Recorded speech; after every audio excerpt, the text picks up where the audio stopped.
Hello,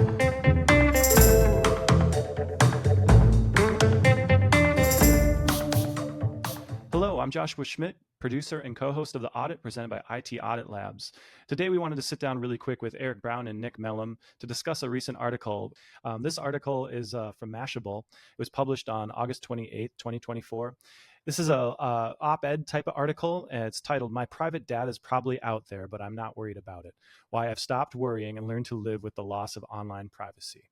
All right, so we obviously have some hot takes on this type of a topic at IT Audit Labs. So I wanted to pass it over to Eric Brown. Eric, what's your reaction to this type of article after reading it? Well, from an information security perspective, it's interesting, right? And it would be interesting to get other professionals' insight on it. For me, what I found interesting was it's an article that was in Mashable. It came through, I think, my Apple Plus news feed, and it talked about, I guess the author was saying, hey, my data's out there. Essentially, why should I care? And in particular, it struck me as that apathetic view of, well, there's nothing I can really do because the amount of data that's out there is so large. So what if somebody's surveilling me because all of my information is probably out there through some other breach that occurred, be it, a Facebook or a T-Mobile or whatever that has happened over the last, decade or so.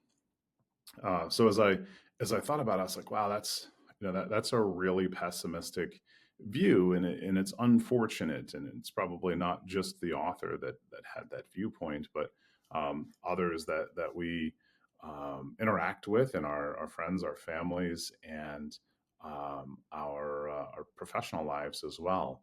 And I remember having a conversation probably 10 years ago with a friend of mine who wasn't in information security. And, he's like, well, so what if they get access to my account? What are they going to do? Order a pizza? And, it's just that flippant attitude that unfortunately propagates the information security problems that we have by not maintaining individual passwords or using MFA on all of our accounts. But the behind it or the so what really is privacy is everyone's responsibility. And absolutely, there are companies that are laissez-faire with our digital information, and they're not putting proper security controls in place, and information is getting out there. Or even if they are putting proper security controls in place, the threat actors are bypassing those controls and stealing information. Well, if the information wasn't valuable, they wouldn't be stealing them, first and foremost, right? If you put 3 pounds of garbage on the street or 3 pounds of gold, the garbage is going to remain, the gold's going to go. If there wasn't value in taking the information, these organizations wouldn't be spending thousands of hours of effort and money in order to go after our private information. So on the podcast and on our daily lives, we talk about all of the ways that private information in the wrong hands can be problematic for us, right? So if you think about just somebody getting access to your social security information and where you live, it's really easy to submit a false tax return on your behalf and collect the money that the government owes you at the beginning of the year. So or open up credit in your name if someone has some facts about you and can open up credit in your name. That's going to be problematic for you as well. Getting your identity back is really tough to do.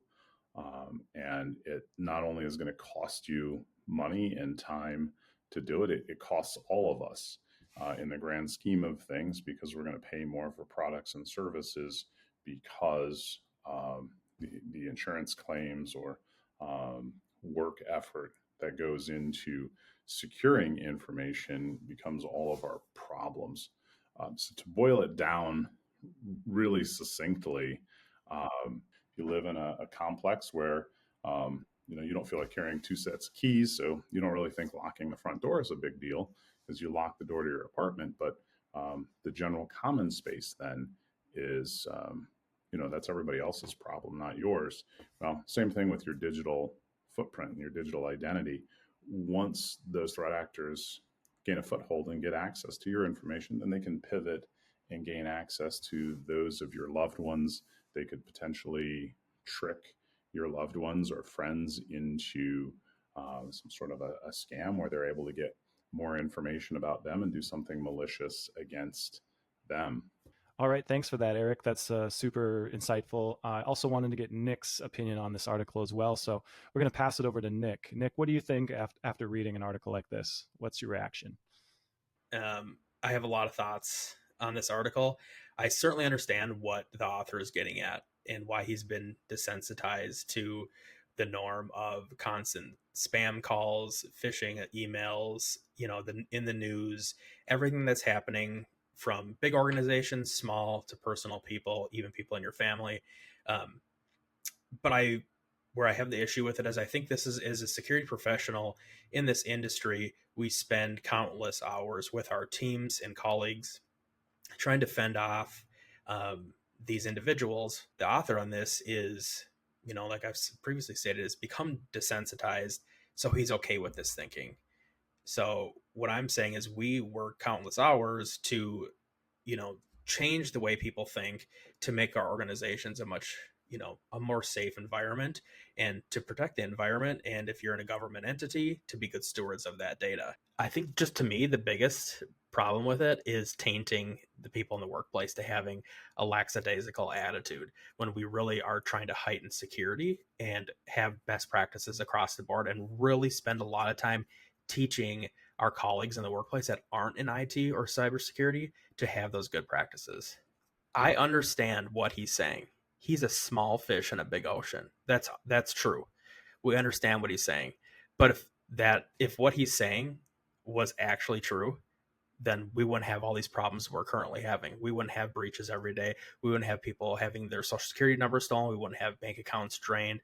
We wouldn't have individuals being coaxed into online software where malicious actors remote in to somebody's computer, log into bank accounts, get their passwords, get their emails, get all kinds of sensitive information, and leak that across the internet.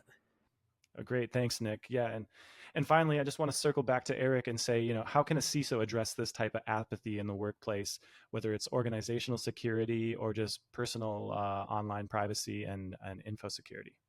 Absolutely. So the personal apathy certainly can carry over into business apathy, right? What if this person who wrote this article was then, in a couple of years running a company where private information was being collected for whatever reason, or if they had employees that they brought on and now they have a personnel file on those employees, which includes social security numbers, right? Are they just like, well, it's not that big of a deal. We've just got a file server over here that, it's too hard to password protect. So we just, it's kind of over there and nobody really knows about it. So it's not something to worry about. That'd be a problem, right? If I was an employee in that company and the company wasn't putting proper controls in place to protect my personal information, I'd be pretty upset about it. Fortunately, there are regulations around how companies must protect our personal information. And as we know, those controls are too often breached, and our data makes it out into the public. And I think there are punitive ramifications for those organizations, right? They're fined to some degree, and there's class action lawsuits against them. And in my opinion, those numbers are often way too low. That doesn't affect that or doesn't prompt that organization to have significant changes, right? If you look at all the times that T-Mobile was breached and how our private data that T-Mobile has held is out into the public space, if the fines were much larger, maybe they take it seriously. Not to say that they don't, but maybe they take it more seriously and do something about it. But how we help organizations is we will come in and either help them put controls in place, help them audit the controls that they have in place to make sure that the way that they believe they're protecting information is actually the way in which they are protecting information. And then in some cases, it's thinking about what we're doing with data a little bit differently and how we maintain and keep up with the regulations and the laws that are coming out around how we must protect people's information.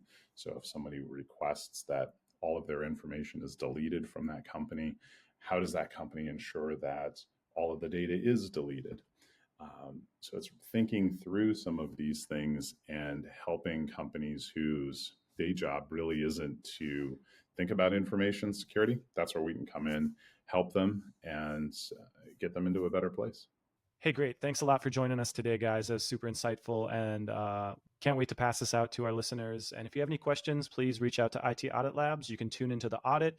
Every other Monday, we're exploring new topics and talking about things like this on the podcast. So please like, subscribe, and join, and share us with your friends.